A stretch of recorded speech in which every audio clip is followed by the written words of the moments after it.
Hello friends, this is Tanya again with another product close-up video for the Greatest Friends on Earth release.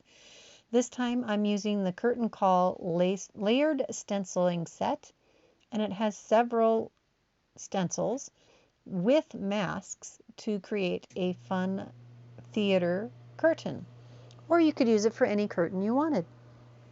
I'm going to start out with the lightest color of the three purples that I'm going to use to create the layers of this curtain.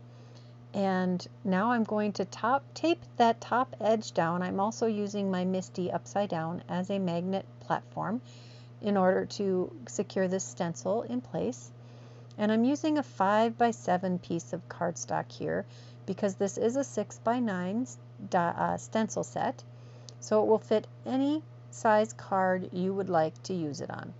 Now I'm using the second layer, or is that the third? I don't remember.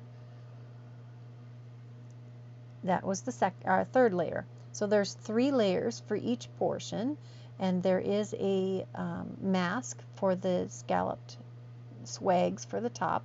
I am using tape to hold those in place. That just makes it a little easier for me to do this.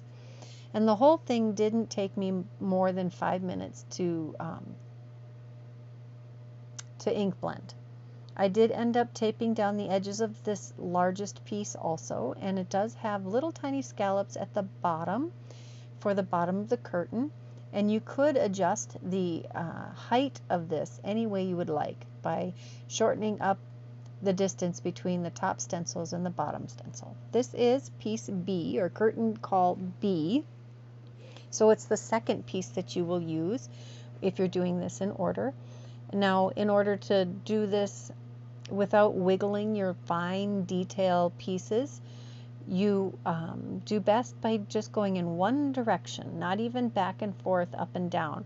Just bringing the color down from the top to the bottom. And I'm using a pretty heavy application of the color. And this will create some shadows and ripples in your curtain. It's pretty amazing how this turns out in the end.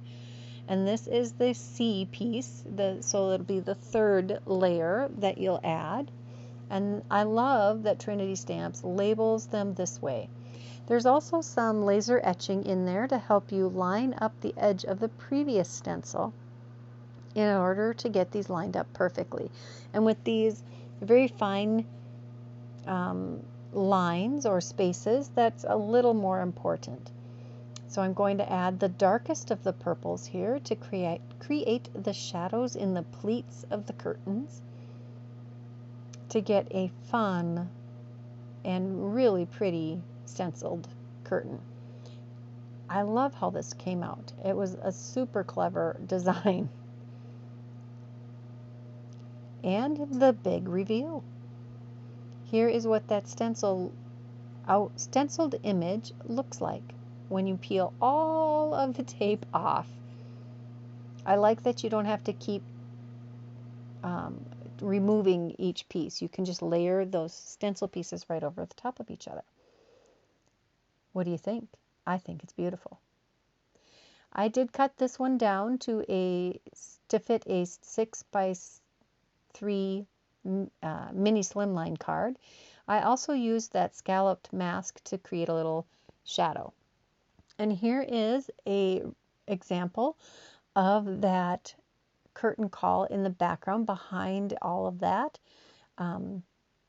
behind all of those pieces. Here is the card that I created with the piece I just did. Here's a close-up of that box card with the curtain in the background, and a fun scene.